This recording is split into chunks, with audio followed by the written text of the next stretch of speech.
जब तुर्की भूकंप की मार झेल रहा था, तब हिंदुस्तान वो देश था जिसने सबसे पहले मदद का हाथ बढ़ाया।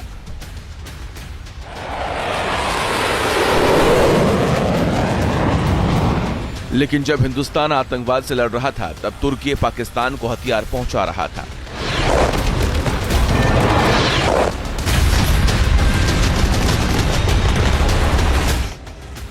जब भारतीय फौज आतंकियों के ठिकाने पर स्ट्राइक कर रही थी, तब तुर्की के ड्रोन से पाकिस्तान बॉर्डर पर हमला कर रहा था। तुर्की के ड्रोन से हमले का सबूत पूरी दुनिया के सामने है, लिहाजा अब हिंदुस्तान की जनता का गुस्सा तुर्की के खिलाफ फूटने लगा है। देश भर में बॉयकॉट तुर्की की मुहिम चल पड़ी है। तुर्की के सामानों का विरोध शुरू हो गया है।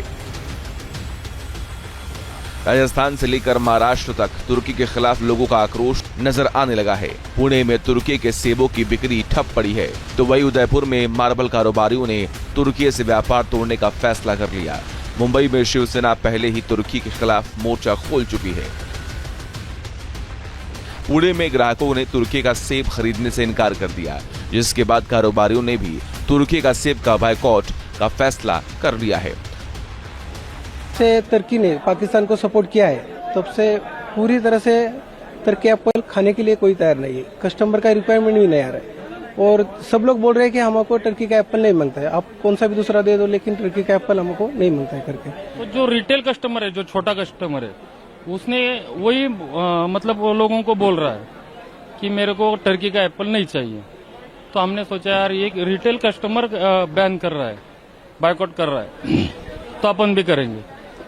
तो इसकी वजह से हम लोगों ने भी बायकॉट करना चालू कर दिया इधर। पुणे के कारोबारियों के मुताबिक तुर्की से हर साल करीब 1500 से 1600 करोड़ का फल आयात किया जाता है। ऐसे में तुर्की को भारी नुकसान उठाना पड़ सकता है। जब अपना हिमाचल कश्मीर का एप्पल नहीं होता, तो उस टाइम पे ईरान खत्म होने के बाद तुर्की एप्पल चलता है 3 महीना। तो 3 महीने में इसका कम से कम 1200 से 1500 करोड़ रुपए का टर्नओवर होता है। एप्पल हो गया, चेरी हो गया, प्लम। हाँ, सोशल मीडिया पर लोग तुर्की की बुकिंग कैंसिल करने की अपील करने लगे हैं और लोग इस मुहिम से जुड़ने भी लगे हैं।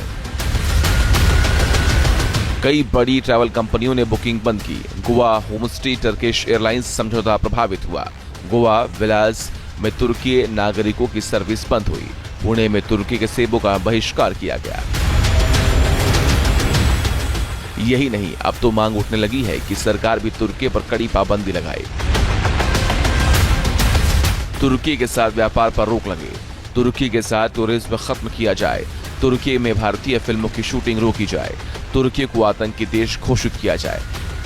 तुर्की को लेके और चीन के लेके उनके जो वेपन्स वगैरह को लेके जो डिफेंस की ब्रीफिंग में भी खुलासा किया गया। तो मैं कहूँगा कि आप जो वहाँ पर बताया गया बात, उस पर ध्यान केंद्रित करें। जहाँ तक हम लोग का सवाल है, हम लोग ने बताया कि हम लोगों ने इन गतिविधियों को नोट किया है, और साथ ही में जो कमेंट्स डिफेंस ब्रीफिंग में दिया गया था इन चीज़ों के बारे में, उस पर मैं आपका ध्यान आकर्षित कराना चाहता हूं। और साथ ही साथ उन्होंने इसकी इफेक्टिवनेस जो कितना पुरजोर रहा उसके बारे में या नहीं रहा उसके बारे में उन्होंने बात किया था। पीएम मोदी पहले ही संदेश दे चुके हैं कि आतंकियों का साथ देने वाला देश भी भारत की नजर में आतंकी कहलाएगा।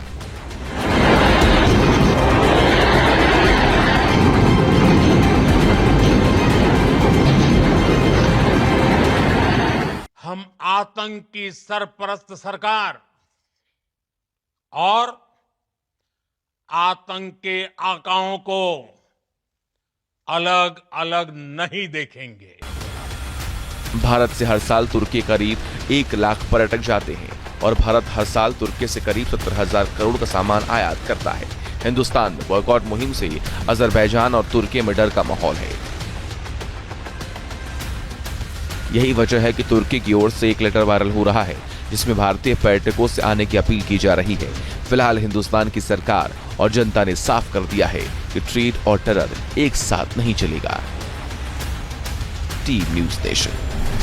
न्यूज नेशन अब व्हाट्सएप पर खबरों के ताजा अपडेट के लिए न्यूज नेशन के इस QR कोड को स्कैन करें।